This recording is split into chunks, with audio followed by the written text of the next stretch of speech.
Go back to Africa, they say.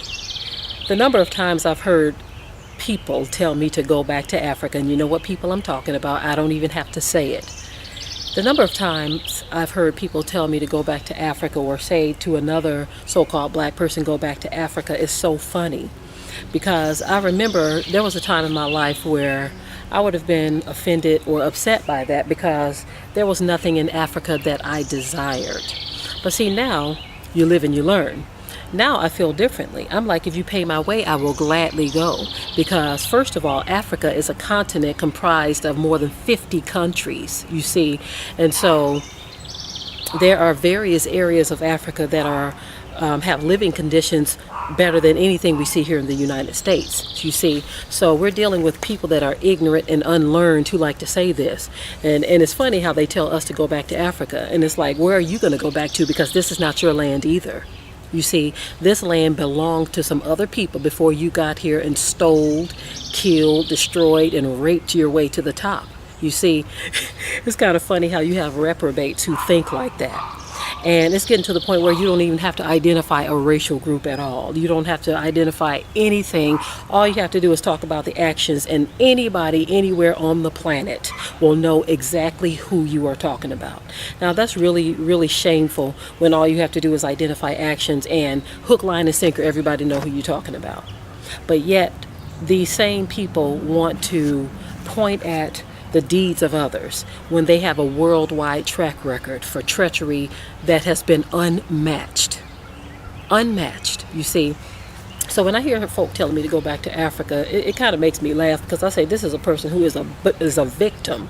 They are a victim of the public fool system, because they think they know something and they don't. They don't know anything about Africa. As a matter of fact, they don't even know about their own history, because they've been handed all of these lies. They've been handed a pack of lies, in which the scripture actually tells us during the time of affliction that the Gentiles are going to come unto us and say that our fathers have taught us lies, in which there is no profit. So they're going to realize at some point in their lives that everything they thought they knew, all the things that they learned and things that they embraced and made them feel so proud of their treachery, they're going to realize that these lies are going to be to their detriment, not to their benefit, you see. It's amazing to me, though, how, you know, even the term where they're constantly calling us nigger, nigger, nigger, you know. And it's like we're dealing with a bunch of children, a bunch of naive children, okay? Not adults. And I'm going to say this right here. I know some of you cringe when I say this, okay? But I'm not talking about every last one of them. I'm talking about those who the shoe fits. Because it's obvious to me that there are some that don't feel this way, okay? There are some who cringe when they hear these things, right? Okay, but that's not the important part. The important part is the fact that we deal with this stuff on a daily basis, which to me is a testament, which is proof, actually. It's proof that it just testifies of who they are. You see, it testifies of who they are, and it's proof of who we are, because the scripture actually tells us that these things would take place. Ye shall know them by their fruits. You shall know us by our fruits. Everything that we're going through, it is on us as a sign. Everything that they put us through is on them as a sign.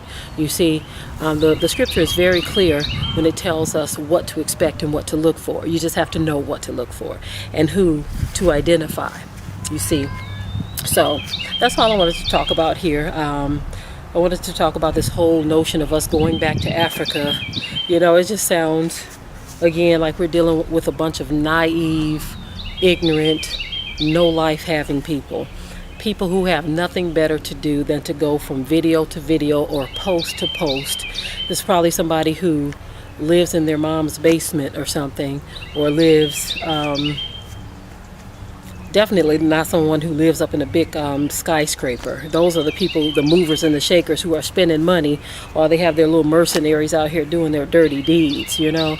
But these are people who really don't really have a life, because if you have time all day long to sit and come and call us nigger and tell us to go back to Africa, it proves that you don't have anything to do, because it's like you get a kick out of this type of thing.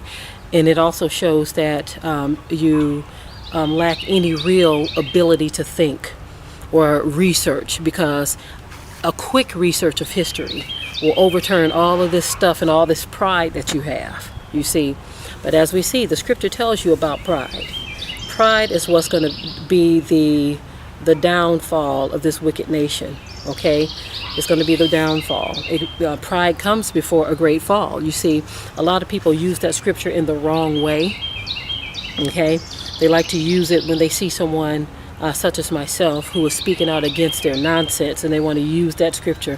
I have no pride whatsoever in myself, in anything that I'm doing. I speak with passion because the things that I have witnessed in my time on this earth have given me the platform and given me the knowledge and the equipment to speak on the things that I speak on, because I know who I am dealing with. You see, I know who I am dealing with.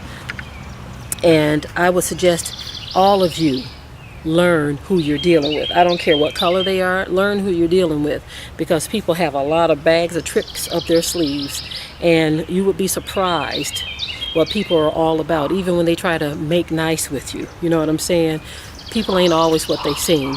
They want to get into your good graces, and then the minute you say something they don't like, then they flip the script on you.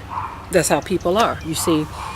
Well, frankly, I'm to the point where I really can care less about those kind of things, because my soul is at stake. I see what's about to happen in this world. I'm trying to focus on those things. Yes, I will cover news things that are of interest to me if I have the time, you see.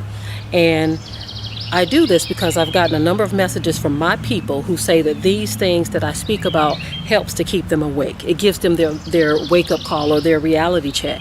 And so I'm going to continue to do this for my people, and even for my own family. I like my children to stay in the loop so that they know what's going on in this world. When I see children walking around clueless, thinking that they have a shot at the American dream when the dollar is about to crash, this is why I speak out.